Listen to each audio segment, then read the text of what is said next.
Good afternoon. So আজকে রোববাজার বাজারে আজকে প্রচুর কাজ। আমাদের পেছনে আসছে মা। আমরা এখন এসেছিলাম হচ্ছে মামার বাড়িতে এসে মায়ের বাবার মানে দাদুর সমস্ত কাগজপত্র ডকুমেন্টস যা সেগুলো সব লাগবে থানায়। তার কারণ হচ্ছে পাসপোর্টের জন্য। কালকে ডেকেছে মাকে পাসপোর্টের জন্য থানা থেকে। তো ফাইনালি কাগজগুলোকে নিয়ে আমরা এবারে মানে কালকে যাব। তো হয়ে যাবে পাসপোর্ট খুব তাড়াতাড়ি। এই হলো গিয়ে ব্যাপার। দাঁড়া বাকিটা গাড়িতে উঠে বলছি। তোমাদের থেকে একটা সাজেশন নেওয়ার আছে আমার। সাজেশন যেটা হচ্ছে, বাড়ির ব্যাপারটা অনেকটাই এগিয়ে গেছে, কিন্তু যেখানটা ওই বাড়িটা আর কি, সেই বাড়ির এলাকাটা না মানে রাত 3টের সময় আমি সুকান্ত অনন্য আমরা গিয়ে সব দেখলাম যে ব্যাপারটা খুবই অন্ধকার, খুবই ডরাবনা। সেরকম এখনো ওই জায়গাটায় লোক নেই আমাদের ওই বাংলোটার ওই আশেপাশে। তো এবারে বক্তব্য হচ্ছে, তোমাদের কি বক্তব্য যে বাড়ি নাকি জমি, কোনটা তোমাদের মনে হয় যে ঠিকঠাক? তো জমিটা হচ্ছে একদম আমার পুরো বাইপাসের ওপরে খুবই প্রাইম একটা লোকেশনে একটা জমি, অথবা ওই বাংলো বাড়িটা। মানে আমরা প্রায় একদম কাছাকাছি, একদম সিদ্ধান্তের কাছাকাছি।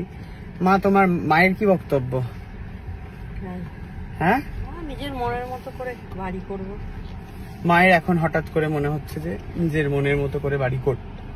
এতদিন কিন্তু বলেনি। হ্যাঁ, হঠাৎ করে এখনই বলছে যে নিজের মনের মতো করে বাড়ি করব, ওটাই বেটার।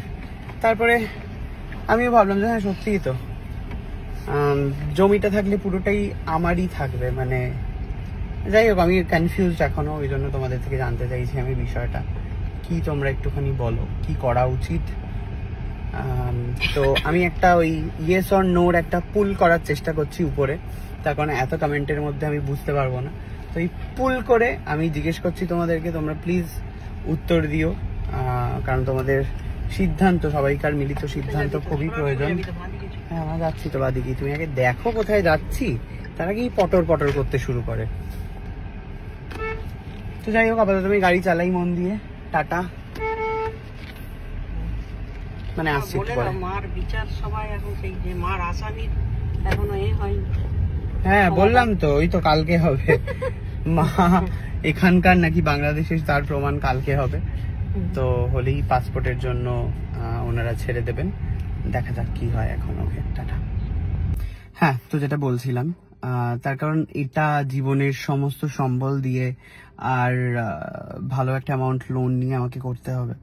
তো আমি চাই না এমন কোনো ডিসিশন নিতে যেটাতে আর ভবিষ্যতে মনে হয় যে না এটা করা যাচ্ছে না। তাই জন্য প্লিজ তোমরা একটু আমাকে হেল্প করো। আর কি, ব্যাস এটাই। আর অনেক নিউজ চ্যানেল বলছে যে কেনা হয়ে গেছে, বাট নয়, কেনা আমার এখনো হয়নি। কারণ আমি কোথাওই বলিনি যে কিনেছি। আমি বলেছি যে ফাইনাল করতে চলেছি বা ফাইনাল করছি, এরকমই বলেছি। তো ফাইনালি যেটা হয়েছে, সমস্ত কিছু আমি ব্যাংকে লোনের জন্য অ্যাপ্লাইও করে দিয়েছি। তো তারপরে আমার মনে হলো যে, আমরা সুকান্ত আর অনন্যা তিনজনেরই মনে হলো যে একবার রাত্রেবেলাটা দেখে আসি তো জায়গাটা কেমন। এমনিতে অনেকটাই মানে বাইপাস থেকে বেশ কিছুটা ভেতরে। রাত্রেবেলায় গিয়ে দেখলাম যে না, এই জায়গাটা কখনো হেঁটে কভার করা যাবে না, মানে উইদাউট গাড়ি জাস্ট ইম্পসিবল। তো সেটার জন্য আমার মাথায় সেকেন্ড থট আসছে যে তাহলে কি জমি। তো যাই হোক, প্লিজ একটুখানি তোমরা প্লিজ আমাকে হেল্প করো। আমাকে অনেকে বলছে, মানে ইটস লাইক 50-40 এখন। তো বিষয়টা যদি 60 বা 70 দিকে যদি যায় তাহলেই একটা বিষয়টা ভালো হয়। তো রেশিওটা 70% হলে ভালো হয়। তো প্লিজ তোমরা হেল্প করো আমাকে।